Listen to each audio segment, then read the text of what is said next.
then A Horrible Way to Die, I wrote and was heavily involved in the production of, and that was about a $60,000 project, and that led to bigger films. We filmed that in my hometown in Missouri, and then that led us to getting VHS and You're Next, kind of set up and finance, which we also filmed in my hometown in Missouri.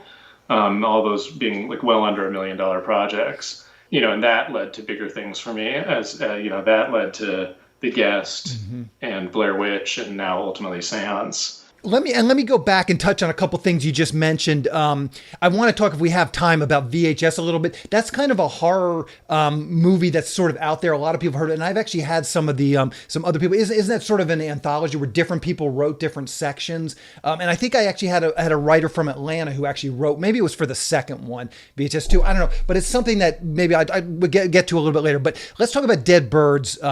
Quickly, you said you sold the script but didn't direct it? You're living in Missouri, it sounds like, at this point.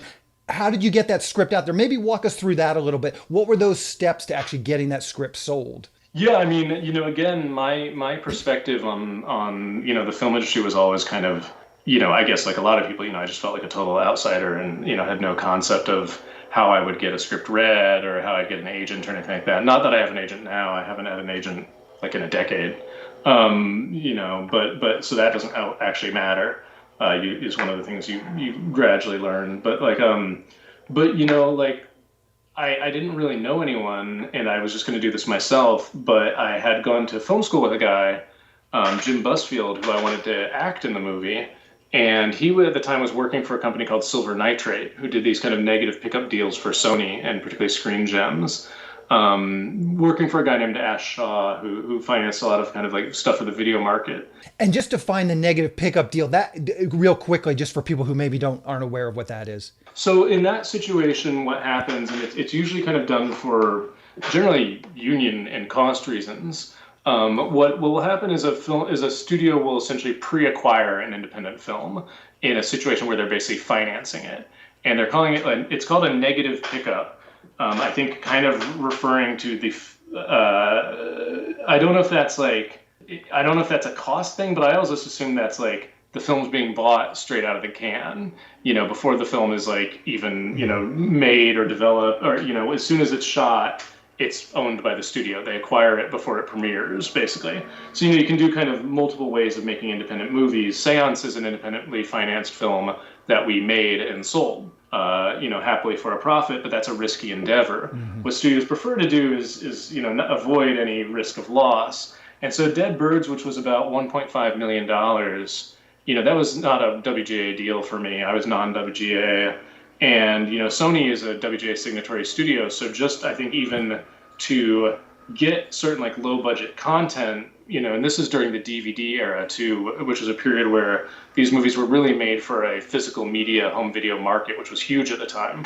Basically any movie that was remotely competent could sell like $10-20 million worth of DVDs overseas. It was just a different era. Studios make movies for different reasons, but it's always based on these kind of monetary systems that evolve constantly based on technology. And at the time, it was the video boom, the home video boom.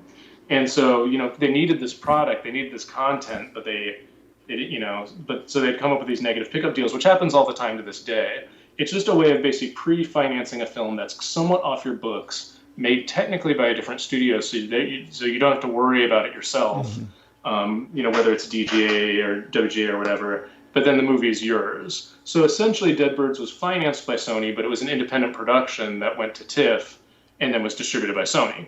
And this is very, very common. To this day, this is how a lot of movies are kind of done, through these like third-party studios that exist to like make like smaller projects for bigger studios.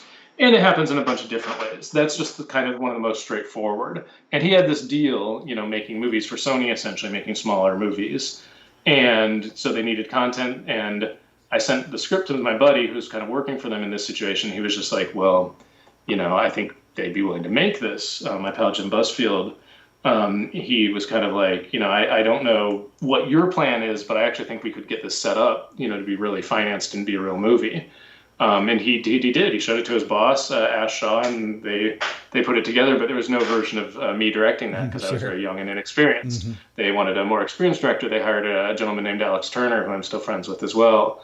And and that was my first script sale. So so in terms of in terms of your podcast and kind of the focus we have here, that was my real first big sale, my first foot in the door, but it didn't yield anything for me.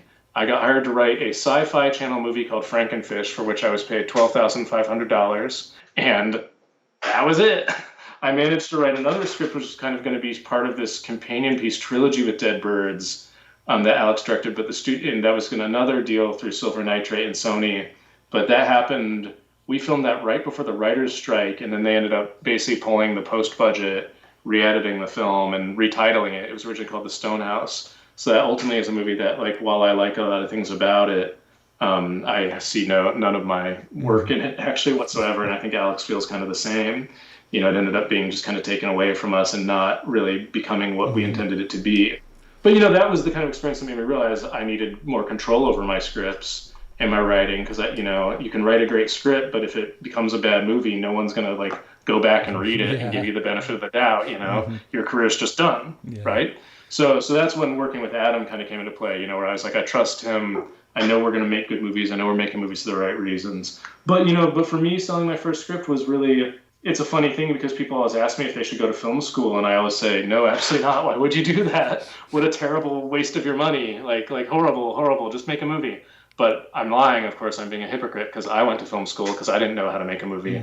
And my first foot in the door, the way I met my friend Adam Wingard, the way I got my first film made, is a gentleman that I knew from film school. And I should say that, like, I think, like, as a screenwriter, the most important hurdle that you can cross is getting a film produced.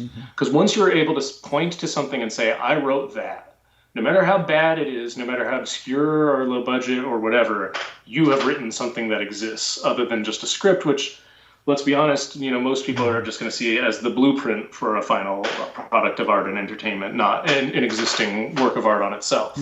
And then there's, with good reason, it's not the final product. The film is the final product. So absolutely, I think especially when you're at the beginning of your career, the more credits, the better. And I do think that as a screenwriter, bad films generally don't really hurt your reputation or job prospects, and that's for two reasons, which is generally, I think people know that screenwriters aren't ultimately to blame for a lot of these things, that we're fairly powerless when a film goes into production in general. And largely we're being rewritten and it's not our fault. And then secondarily, no one really pays attention to who writes movies or shows. So no one knows anyway, and they just kind of look it up and they're like, oh, okay, well, maybe that's his fault, maybe it's not. Yeah. Thanks for checking out this clip from the Selling Your Screenplay podcast. If you'd like to hear the full interview, just go to sellingyourscreenplay.com/podcasts. Or to go directly to the episode, just use the link in the show notes. Thanks for watching.